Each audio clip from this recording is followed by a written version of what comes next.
आज के बाद मुझसे उलझने की कोशिश मत करना, वरना हाल इससे भी खतरनाक होगा। फिर मुन्ना का भाई उसके लिए दवा लेकर आया और उसका ख्याल रखने लगा। एक दिन रेड बुल उसके घर के सामने से गुजर रहा था, तभी उसकी नजर मुन्ना के भाई पर गई। उसने सोचा, अगर उसका भाई इसका इलाज करवा के ठीक कर देगा तो वो फिर से आएगा। अब मौका अच्छा है, मेरा शेर भी भूखा है और इसका भाई भी खत्म हो जाएगा। उसके बाद रेड बुल चुपके से मुन्ना के भाई को पकड़ लिया और अपने घर ले गया। घर ले जाकर वह उसे चीते के पिंजरे में फेंक दिया। लेकिन कमाल की बात तो तब हुई जब चीते ने उसके भाई को खाने के बजाय उसे उठाकर वापस बाहर कर दिया, क्योंकि उसे पता था कि ये मुन्ना का भाई है और उसे बच्चा खोने का गम पता था। रेड बुल ये देखकर गुस्से से लाल हो गया और मुन्ना के भाई को एक कमरे में बंद कर दिया। उसके बाद रेड बुल जब भी चीते को खाना देता था तो वह खाना खाने से मना कर देता था। रेड बुल बोला, अबे खाना खा ले और मोटा हो जा, क्योंकि 1 महीने बाद तुझे बेचना है। जब तक मुन्ना के भाई को नहीं वापस करोगे तब तक मैं खाना नहीं खाऊंगा। रेड बुल ने सोचा, अगर ये खाना नहीं खाएगा तो मैं इसे बेचकर पैसा नहीं कमा पाऊंगा। ठीक है, मैं इसे इसके घर छोड़ के आता हूँ, तब तक तू खाना खा।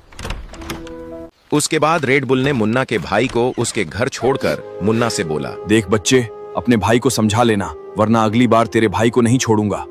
इतनी चेतावनी देकर रेड बुल चला गया, लेकिन चीते के बच्चे अभी भी परेशान थे।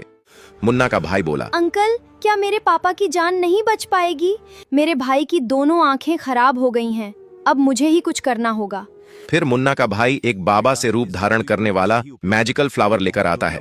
वह फ्लावर के सामने खड़ा होकर बोला, हे फ्लावर, मुझे एक फीमेल आत्मा बना दो। इतना कहते ही वह एक आत्मा में बदल गया और उसकी आंखें डरावनी थीं। वह रात की अंधेरी रात में रेड बुल के घर गया, जहां रेड बुल आराम से सो रहा था। तभी आत्मा उसके शरीर पर बैठ गई और बोली, उठ रेड बुल उठ, सामने तेरी आखिरी सांस है। क्या आखिरी सांस? प्लीज मुझे छोड़ दो। और तुम्हें क्या चाहिए?